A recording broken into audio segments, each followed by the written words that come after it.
Here's a few things I know about being manic. When we're manic, we feel like we have superpowers. We're more confident, we're more creative, and our senses feel more intense. It's almost like bipolar mania allows us to tap into parts of our brain that others can't. But is that what's really going on? If you've ever had a manic premonition, a song magically pop into your head, or felt like you could hear things from miles away, including other realms, you might wonder, do our brains actually allow us to sense things others can't, like a dog hearing a whistle that humans can't? Or does mania just make it feel that way? That's what I'm talking about today, bipolar supersenses. What's really going on in our brains? I'm Patty, the girl with blue energy. I have bipolar disorder and I make videos about mental health and personal growth. Throughout history, madness, genius, and creativity have been associated with bipolar disorder. We don't just experience dramatic changes in our mood and energy, we experience changes in how we perceive the world when we're manic or depressed. Kay Redfield Jamison, clinical psychologist and author of An Unquiet Mind, has written extensively on bipolar disorder and her own experiences with it. In one interview, she described a manic experience she had where she felt like she was flying through the clouds and past the stars. She now realizes that this experience was psychosis, but she still remembers the ravishing colors. Clifford W. Beers, a pioneer and mental health advocate for mental health reform in the United States, spoke openly about his experience with sensory distortions when he was institutionalized for severe mental illness in the 1900s. In his memoir, The Mind That Found Itself, he wrote, "The tricks played upon my senses of taste, touch, smell, and sight were a source of great mental anguish." And Robert Schumann, a Romantic-era German composer who we believe had a severe mental illness, described hearing musical notes that didn't exist. He later took that music he heard and composed it. Although we believe Schumann had schizophrenia and not bipolar disorder, those experiences of having auditory hallucinations or hearing music are not unique to schizophrenia.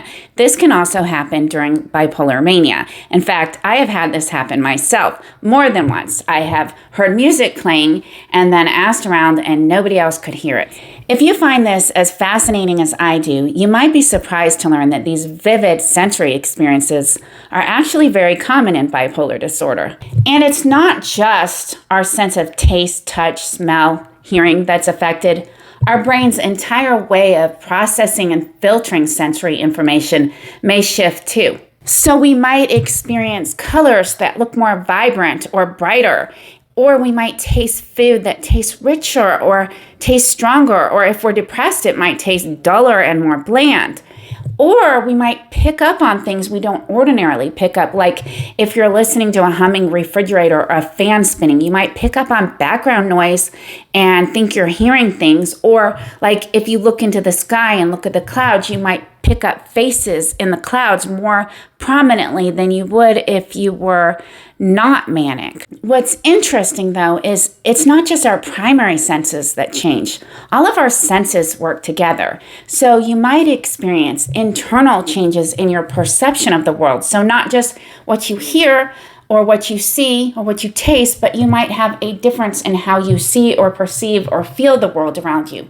You might have a stronger sense of intuition, more empathy, or you might be able to sense danger more easily or feel like you can predict the future because your senses are all on high alert. Here's some of why this might happen. When we think about our senses, we normally think about our 5 primary senses. So our sight, hearing, taste, touch, and smell.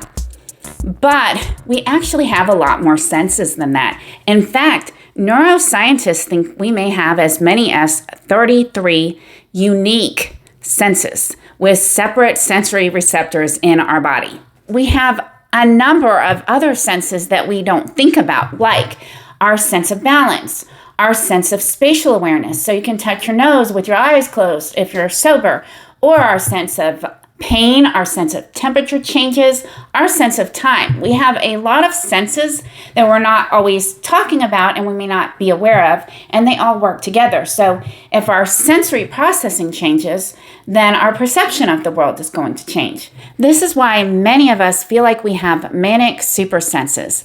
So if you've ever felt like you have a stronger sense of intuition or a stronger feeling of empathy when you're manic, it may be because we're receiving more sensory input than we normally do. So you might notice things like micro expressions or minor changes in tone of voice or patterns more easily. So something may look like a synchronicity that you might have otherwise ignored.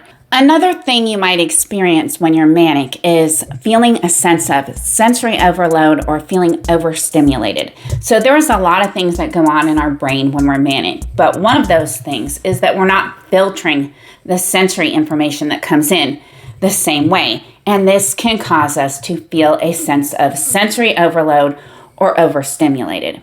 I don't know how many of you guys have experienced this, but I experienced it a lot when I feel hypomanic or manic. So what's going on in our bipolar brains?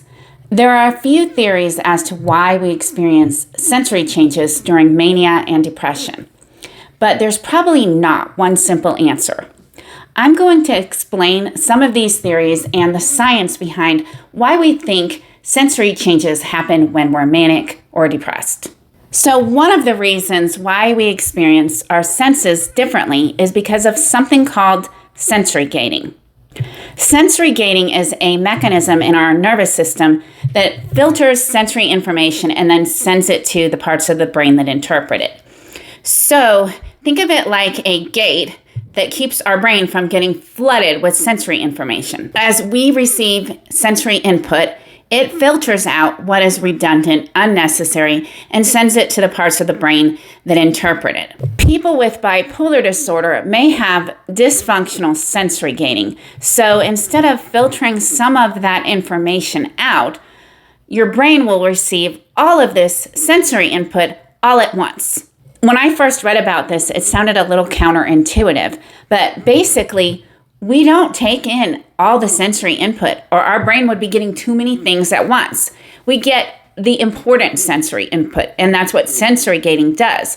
But when you're manic, you're getting all the sensory input flooding through your sensory gating system to the areas of your brain that are interpreting it. So this is partially why we think that we sense things more intensely when we're manic. But when we're depressed, this same sensory gating may dysfunction differently. So now it's filtering too much and we're not picking up all the color in life and the taste in food, and things feel more dull and less vibrant. Another thing that happens when we're manic or depressed is that we have changes in our neurotransmitters, and dopamine is a big one.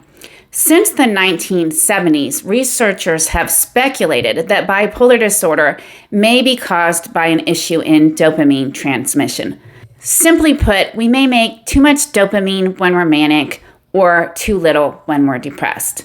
A lot of people think that dopamine is just involved in pleasure or adrenaline, but it's also involved in other functions like motivation, learning, sensing danger, predicting outcomes, and other processes in our brain. One of the things it does is it decides what's important or salient. So for color, it might be brightness or contrast, or for taste, it might be sweet, salty, or sour. So if your dopamine system is overfiring and your gating system is underfiltering, you may receive more sensory input and perceive it as more important. So this might explain why those vibrant colors feel so meaningful when you're manic. Another key neurotransmitter involved in bipolar disorder is glutamate. Glutamate is one of our primary neurotransmitters, and it may be involved in 90% or more of the excitatory signaling that goes on in our brains. During mania, glutamate may become elevated in certain parts of our brain, including areas of the brain that are responsible for sensory processing and perception. Although we don't have direct research on glutamate's involvement in sensory processing when it comes to bipolar disorder, we do have some research on its involvement in autism.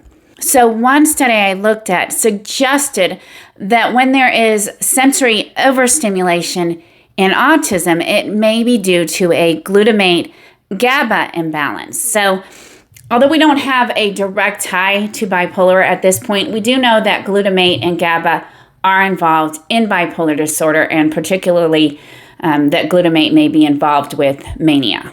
Another part of the brain that's involved in our bipolar sensory experiences is the prefrontal cortex. The prefrontal cortex is part of the brain involved in executive functioning, like decision making, impulse control, emotional regulation, attention, and interpreting information. In many ways, it helps the brain to decide what sensory information is important and what it means. Although sensory processing happens in other parts of the brain is an interconnected system, so it takes all this information in and interprets it.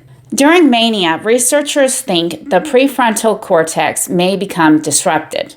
So if the sensory filtering that's going on is already impaired and your prefrontal cortex is just receiving too much sensory information, and then it is also dysfunctional, it's going to struggle to regulate, organize, and interpret all this information. This is the part I found really intriguing.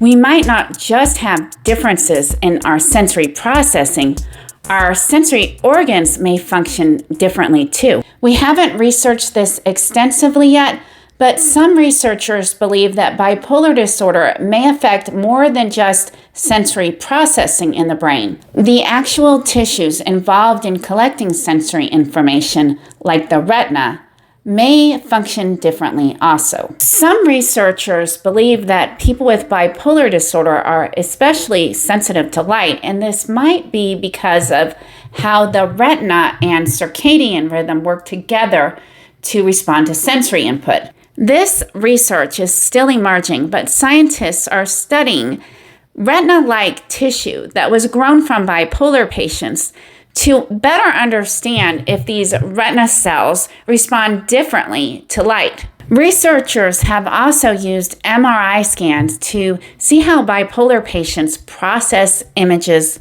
that they see visually.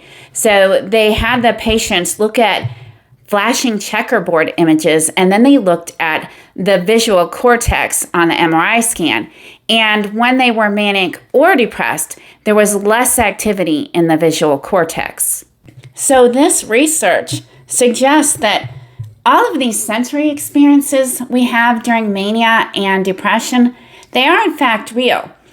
And there are a variety of processes going on that causes it. So it's not just that we think we see things brighter. Our brain is actually functioning differently. Our neurotransmitters are functioning differently, and perhaps even our sensory organs are functioning differently. So if you've ever thought these sensory changes you notice are all in your head, they may not be just in your head. They may be in your retina too. I hope you found this video interesting. If you liked it, please click the like button and of course subscribe. I'll have another video for you guys real soon, and I'd really love to hear your thoughts on this one.